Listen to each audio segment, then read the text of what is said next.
don't need a high-end designer or a lot of money to get a luxe look. Be your own interior designer. This is Affordable Interior Design, the podcast. Here's your host, Betsy Helmuth.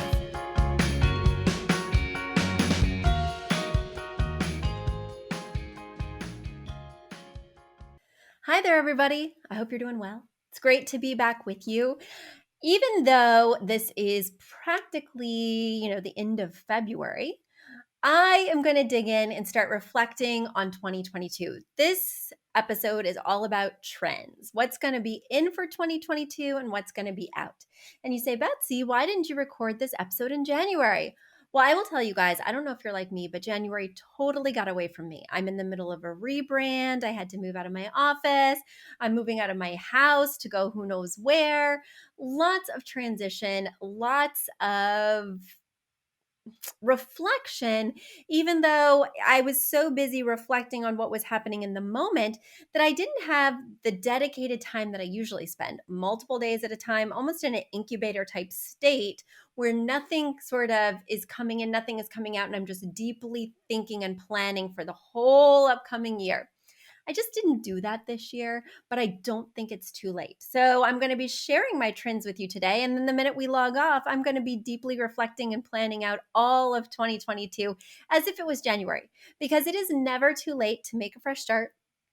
And it is never too late to incorporate trends into your space.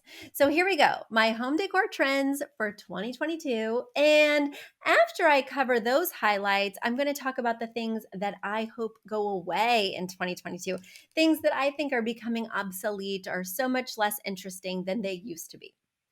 First things first, trends. So we all know that gray had a very long, very big moment, that cold gray that almost skews bluish and has no warmth. I'm not talking grayish. And grayish, I think, is fairly timeless, but I'm talking cool graphite, concrete. It can be lighter in shade, but definitely that kind of tonality, gray. That is gone, in my professional opinion. And now people are wanting a slightly warmer look. In fact, the pendulum has swung, as it always does, between gray and beige. Now it's back to beige. Cream, just like grayish, is sort of timeless and always around and always something that my clients are asking for. But now they're legit saying, I want lighter shades of brown. I'm looking for beige. I'm looking for tan. And that's a real change in terms of what I'm seeing in the industry and also what I'm personally gravitating towards. We've been locked down in a pandemic. It's been cold. It's been lonely. It is time to warm things up, make it feel inviting and cozy. It's time to go back to beige. So personally, I'm definitely doing that. And my clients are also doing that. One other thing that I'm seeing a lot of is curved furniture. So often we'll see sofas. Most sofas are big rectangular pieces, and most coffee tables are rectangles or squares. But there is this big move to curved legs, turned legs, jelly bean shaped sofas with curved backs. And I'm not just talking rolled arms. I'm talking the entire shape is curvilinear lines. Kidney shaped coffee tables. Definitely getting into those kind of unusual, unexpected barrel chairs, tub chairs, they're often called. But so many of my clients are saying, Betsy, we want a new look. And the best way to give them something that really feels unexpected is a totally different shape. Because you can get rectilinear chairs in fun patterns, and that will feel cool. But getting a curved chair in a fun pattern feels unique. Another thing that's really hot right now is carved furniture. So that could be a turned leg console table that has a lot of detailing, that is ornate carving in the front of, say, an armoire. Anthropologie has some that my clients have been clamoring for that have like woodland creatures carved in the door of a cabinet, a console, an armoire. Anything that's carved and got a little more attention to detail. I would say that ornate carvings and that sort of look haven't been in for a very long time. It's definitely more of a traditional thing to do to give that much attention to fine wood details. But people are doing it in a more contemporary way, like with those sort of less traditional features and more eclectic ideas like asymmetrical carvings in things versus traditional symmetrical ornate detailing. So I think if you're looking for something that's definitely of the moment, carved furniture, and of course that's generally wood, is all the rage right now. Another thing that's very popular is 3D art. And I'm not just talking about like sculptural wall art, I'm talking about unexpected 3D moments, like in a teen or kid's room, having butterflies that seem to fly off the wall versus just a picture. They're almost like stick on butterflies that maybe have extended wings from the wall. Or, I'm seeing a lot of just sort of things you can apply like a decal, but instead of being flat, they have that 3D surface that makes it look like rock, or that's just a geometric detailing. So 3D kind of appliques or even 3D walls. So if you look at places like Overstock, if you're wanting acoustic tiles, a lot of them have sort of a carving again that makes them look like 3D art versus just acoustic panels. Am I into it? I don't know. With all trends, I'm a little dubious, and I like to, start with a foundation that's timeless and add these pieces knowing that I'm probably going to swap them out in a few months, if not a few years. Years would be a long shelf life for any of the trends I'm speaking about today, besides the beige. Then, of course, people come out with trends. So, Benjamin Moore has come out with its color of the year, which is October Mist, which is kind of a warm sage. So, a lot of times you'll find silvery sages like gray cashmere, my favorite green at Benjamin Moore, that definitely has a cool undertone. October Mist, while light in color, light in shade, definitely has a little more yellow. So it's still a sage in that it's not super perky. I could definitely see it being pretty versatile, but also of the moment. Unlike, say, a Teal, which I think I could go back to time and time again, this one I think is going to have its moment and then be gone at the end of the year. Pantone also releases a color of the year. Their color is Peri Peri. It is a very vibrant periwinkle and it's very saturated. So when I typically think of periwinkle, I think of almost a pastel. This is an intense bright hue. I am not a fan. You are not going to find anything to match this color. So good for Pantone. I don't know how they come up with these things. They just reach in a button bag. For those of you familiar with Project One Way, they reach in a button bag and pull something out and call it the color of the year. I mean, I like that we're coming out of a pandemic and we're choosing brights versus, say, the more subdued sages of Benjamin Moore. I like the idea that we're optimistic and getting ready to party, but this is not a good color. This is not a color that will be easy to work with. So I don't suggest you go out seeking things in Peri Peri, which is bright periwinkle. Another thing that people say we're going to be seeing a lot of are canopy beds. So, cozy's all the rage. And certainly, is anything cozier than a canopy bed? You feel enveloped while you're sleeping. It can feel like a little tent or nest. So, again, canopy beds are somewhat timeless, but my clients haven't been asking for them in nearly a decade. And now I can see where people are kind of gravitating more towards that look, requesting a canopy bed. Heck, I'm moving soon. Canopy bed sounds pretty fun. All right, now let's talk about what's out, out, out. I've been saying these things for a while, but now I'm just going to be a little more emphatic. One thing that I think is totally out, and, guys, I'm glad this is over the airwaves so you can't physically harm me because I know a lot of you are not going to like hearing this. Gray washed wood. I have been over gray washed wood, especially as flooring, especially as like a dining table or bookcases. I've been over it ever since it came out. I like the idea of getting a new type of wood grain, but I just feel like it's cold. It looks a little too rustic. It's blah.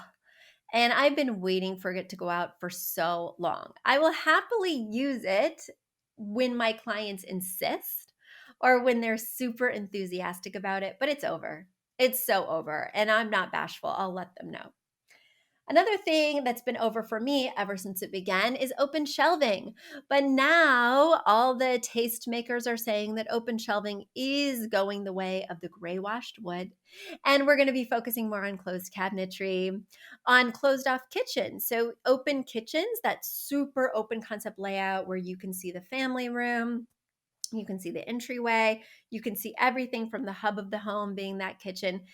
Again, I was never a fan. My kitchen is a small galley kitchen that you can completely close off from both the hallway with the door and from the dining room with the door that they removed. I sure wish it was still there. But I feel like I'm in my own little universe when I'm cooking. Nobody can see my dishes when they walk in my house. So I don't always do my dishes. In fact, my husband does the dishes, I do the cooking. But oftentimes he doesn't do them in a timely manner. So I almost always have dirty dishes by the sink. It is not a good first impression. I don't want to see dirty dishes when I'm lounging in the living room or in the family room watching TV. So I'm so glad that open kitchens are on their way out because as I've been house hunting, I have been saying to myself, I do not want an open kitchen. All right. And, now something that's really big is maximalism. So people are liking things that are super accessorized. They're liking surfaces that have been well styled.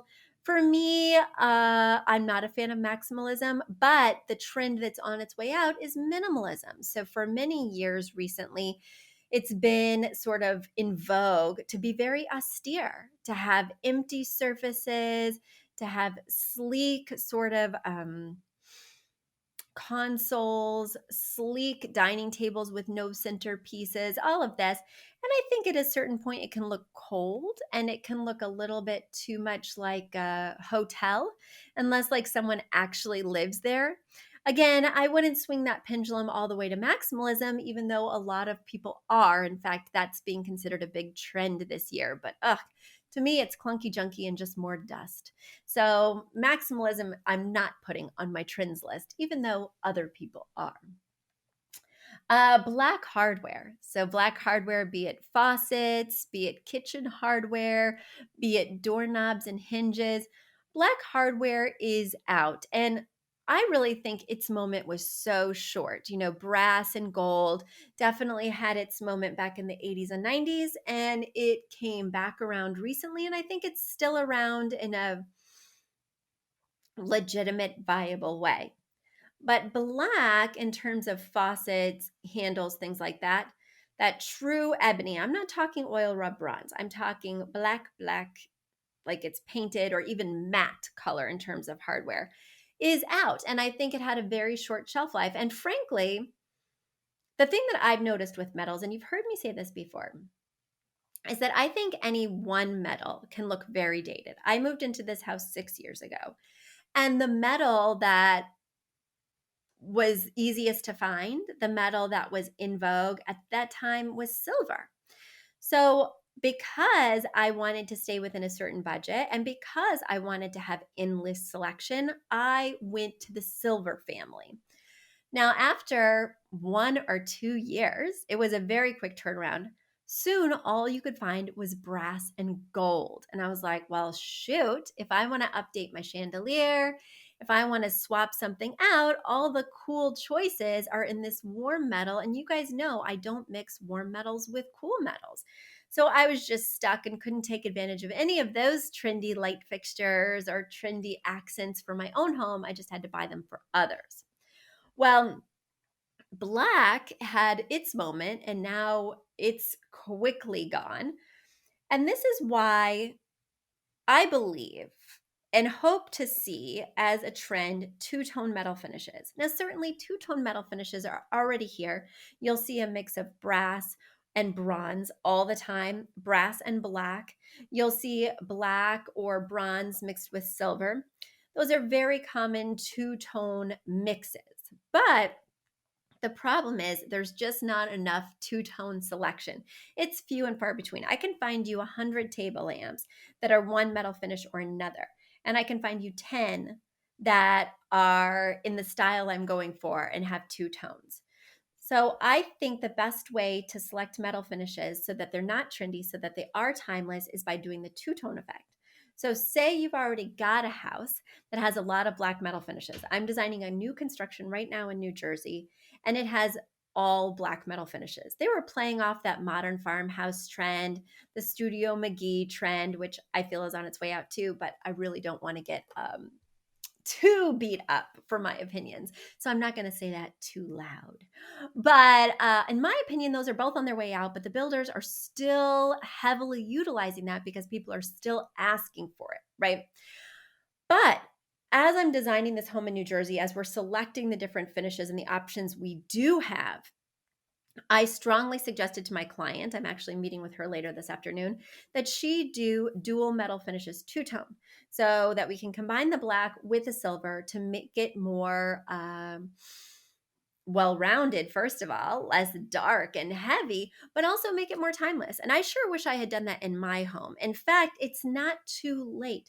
If you've committed to one metal finish or the other, find one or two very conspicuous pieces in the space, whether it's the overhead light fixture, which is always conspicuous because the ceiling is relatively empty except for that beautiful piece, or say a big floor lamp that's tall and has a lot of presence. One of those two pieces I usually try to find in that two-tone metal finish so it sets the stage. It basically creates the rule book by which I will play for the entire room so that some pieces might just be silver, some pieces might just be black, but the pieces that are drawing the most attention are the two-tone. Now, is that going to be much harder for me as a designer? Do I wish I had never said that to my client? Kind of, because I've given myself a really tall mountain to climb. But if I had a magic wand, if and when I have my furniture store and my accessory store, right, my entire line of bespoke pieces, I will have a lot of two-tone metals because I feel like those have a lot more longevity. And when we're buying hardware for our homes, be it a faucet or overhead light fixture or doorknob, right? When we're buying those things that are architectural finishes that will stay with the space, ideally, we're doing so with an eye to not having to swap them out in 5 years. Who wants to change their hinges? Yeah, none of you are raising your hand right now. Exactly. That's exactly what I'm talking about. Another thing that people say is on its way out is macrame. So macrame is kind of a folk art that harkens back to the 70s with lots of knots, typically hanging on a wooden rod. Typically, it's used as a really cool wall hanging. I love that it's lightweight, can be large and dramatic and affordable. I love getting macrame on Etsy, but I do agree. I think it's on its way out. Now, you'll see behind me, I have a tapestry. It does have the wooden dowel rods holding it up, but it doesn't have the knots and the fringe. Tapestries are timeless. They have been around for eons, and it's more the subject matter of the tapestry, the colors that you've selected that would make it trendy or not, but not the actual idea of a tapestry. I love a tapestry anytime. But macrame, I do agree. It's probably being phased out. If you have macrame you love, that's fine, especially if you have a mid-century modern aesthetic because it fits in seamlessly with that era.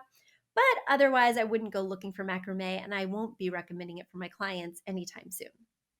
Guys, that's my trend report for 2022.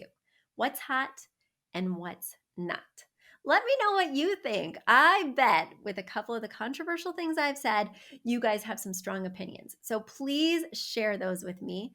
You can send all your thoughts to affordableinteriordesign.com/podcast. Once again, that's affordableinteriordesign.com/podcast. Just fill out the form right there, and that message will go right to me and eventually right on the air to all of you. And speaking of on the air, guys, I have some news to report. Our mailbag is officially down to one letter. One letter, which I will be answering next week, but I sure could use some more. So if you have questions, if you have thoughts, ideas, please send them along. Again, go to affordableinteriordesign.com/podcast and fill out your form and send me your question. I'd be happy to answer it on an upcoming episode. All right, everyone, until next time, Go forth, buy some trends, take down some trends, and tell me what you think the next trend will be. Bye. A big thank you to Aton and the Embassy, who wrote our theme song. A shout out to Catherine Heller, who owns the podcast shop and is our editor extraordinaire. We also want to thank Ginny Sunasan and her team at the Savvy Podcast Agency for their help with our social, our YouTube channel, and so much more. We also want to thank Uploft, which is our parent company who supports this podcast. And lastly, we owe a huge debt of gratitude to you. Thank you so much for tuning in and for all your support.